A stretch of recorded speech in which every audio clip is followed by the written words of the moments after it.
സങ്കീർത്തനം 50. ആസാഫിന്റെ ഒരു സങ്കീർത്തനം. ദൈവം, യഹോവയായ ദൈവം അരുളി ചെയ്തു, സൂര്യന്റെ ഉദയം മുതൽ അസ്തമയം വരെ ഭൂമിയെ വിളിക്കുന്നു. സൗന്ദര്യത്തിന്റെ പൂർണ്ണതയായ സിയോനിൽ നിന്ന് ദൈവം പ്രകാശിക്കുന്നു. നമ്മുടെ ദൈവം വരുന്നു, മൗനമായിരിക്കയില്ല.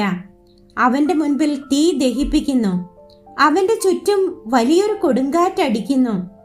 തന്റെ ജനത്തെ ന്യായം വിധിക്കേണ്ടതിന് അവൻ മേലിൽ നിന്ന് ആകാശത്തെയും ഭൂമിയെയും വിളിക്കുന്നു. യാഗം കഴിച്ച് എന്നോട് നിയമം ചെയ്തവരായ എന്റെ വിശുദ്ധന്മാരെ എന്റെ അടുക്കൽ കൂട്ടുവിൻ. ദൈവം തന്നെ ന്യായാധിപതി ആയിരിക്കയാൽ ആകാശം അവന്റെ നീതിയെ ഘോഷിക്കും. എന്റെ ജനമേ, കേൾക്ക, ഞാൻ സംസാരിക്കും. ഇസ്രായേലേ, ഞാൻ നിന്നോട് സാക്ഷീകരിക്കും. ദൈവമായ ഞാൻ നിന്റെ ദൈവമാകുന്നു. നിന്റെ ഹനനയാഗങ്ങളെക്കുറിച്ച് ഞാൻ നിന്നെ ശാസിക്കുന്നില്ല. നിന്റെ ഹോമയാഗങ്ങൾ എപ്പോഴും എൻ്റെ മുൻപാകെ ഇരിക്കുന്നു.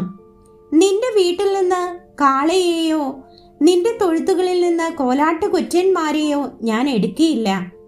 കാട്ടിലെ സകല മൃഗവും പർവ്വതങ്ങളിലെ 1000 ജന്തുക്കളും എനിക്കുള്ളവയാകുന്നു. മലകളിലെ പക്ഷികളെയൊക്കെയും ഞാൻ അറിയുന്നു. വയലിലെ ജന്തുക്കളും എനിക്കുള്ളവ തന്നെ. എനിക്ക് വിശന്നാൽ ഞാൻ നിന്നോട് പറകയില്ല. ഭൂലോകവും അതിന്റെ നിറവും എന്റേതത്രേ. ഞാൻ കാളകളുടെ മാംസം തിന്നുമോ? കോലാട്ടുകൊറ്റന്മാരുടെ രക്തം കുടിക്കുമോ? ദൈവത്തിന് സ്തോത്രയാഗം അർപ്പിക്കാം. അത്യുന്നതന് നിന്റെ നേർച്ചകളെ കഴിക്കാം. കഷ്ടകാലത്ത് എന്നെ വിളിച്ചപേക്ഷിക്കാം. ഞാൻ നിന്നെ വിടുവിക്കുകയും നീ എന്നെ മഹത്വപ്പെടുത്തുകയും ചെയ്യും.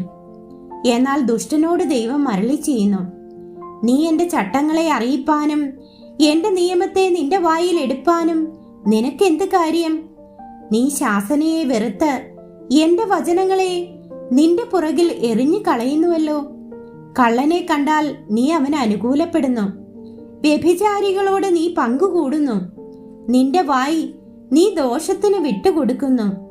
നിന്റെ നാവ് വഞ്ചന പിണയ്ക്കുന്നു. നീ ഇരുന്ന് നിന്റെ സഹോദരന് വിരോധമായി സംസാരിക്കുന്നു. നിന്റെ അമ്മയുടെ മകനെക്കുറിച്ച് അപവാദം പറയുന്നു. ഇവ നീ ചെയ്ത് ഞാൻ മിണ്ടാതിരിക്കയാൽ ഞാൻ നിന്നെപ്പോലെയുള്ളവനെന്ന് നീ നിരൂപിച്ചു. എന്നാൽ ഞാൻ നിന്നെ ശാസിച്ച് നിന്റെ കണ്ണിൻ മുൻപിൽ അവയെ നിരത്തി വയ്ക്കും. ദൈവത്തെ മറക്കുന്നവരെ ഇത് ഓർത്തുകൊള്ളുവിൻ, അല്ലെങ്കിൽ ഞാൻ നിങ്ങളെ കീറിക്കളയും. വിടുവിപ്പാൻ ആരുമുണ്ടാകുകയുമില്ല. സ്തോത്രം എന്ന യാഗം അർപ്പിക്കുന്നവൻ എന്നെ മഹത്വപ്പെടുത്തുന്നു. തന്റെ നടപ്പിനെ ക്രമപ്പെടുത്തുന്നവന് ഞാൻ ദൈവത്തിന്റെ രക്ഷയെ കാണിക്കും.